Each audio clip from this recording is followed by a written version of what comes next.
So we're going to talk about hope a little bit. And I want to start out with a thought. Hope does not live in our past or in the future. In fact, that's where fear and anxiety go to prey. Hope lives here in our present. It's found when we find rest and we lean in. There's a Catholic author, Arthur Brooks, who wrote a great book that's called Strength to Strength that talks about how from early age all the way into our 40s, we seek pursuits of our own. We seek achievement, both physical and mental. But there are things that we can do, things we can hold on to and that we can accomplish on our own. But by the time we reach our late 20s and our early 30s, we've hit the peak and we start to decline. And unfortunately, at the bottom of that decline is where many of us stop. That's where many of us get stuck. If you go to any small town diner and sit long enough, you're going to see a lot of these people, and you'll know them because they'll be reminiscing. They'll be talking about the glory days. They'll be talking about this great achievement they had, or some business that they built, or some award they won, or maybe even like the game-winning home run. But what they're really trying to do is they're trying to hold on and recapture that glory for one more moment. But that's not hope.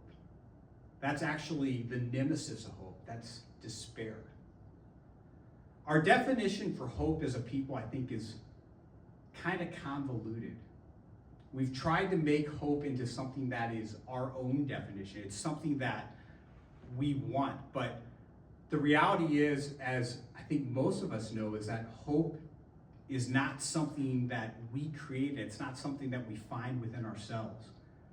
It's often actually not found until we encounter something hard in our lives, until things get difficult, or maybe we're met with extreme disappointment.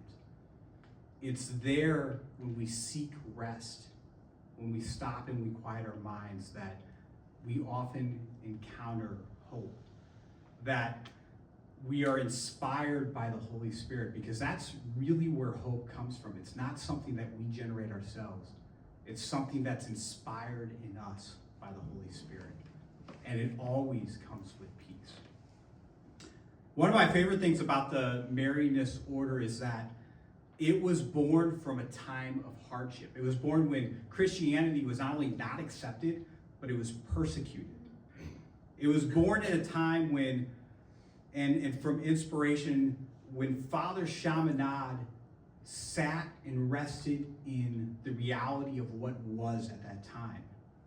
And it was in that moment of rest, those moments of rest that spread out, where the Holy Spirit stirred something up in him and breathed inspiration to create the Marianist order and create their mission. It's not hard to see where that comes from. Of course, Father Chaminade looked to our own mother, Mary. It was Mary, remember, who sat for countless nights, night after night after night, knowing that her son was on this mission, but not fully knowing how that was going to play out, how that was going to feel when it was there, what that was actually going to look like in the moment. It's Mary who provides us the model that teaches us what hope really is, and it's this. It's the leaning into the present with absolutely no expectations, except that the Lord has something marvelous in store for us. Whether we know or understand it on this side of the veil or not, the Lord has something marvelous in store. So I'll say it one more time. Hope doesn't live in the past, and it doesn't live in the future. It lives right here in the present when we lean in.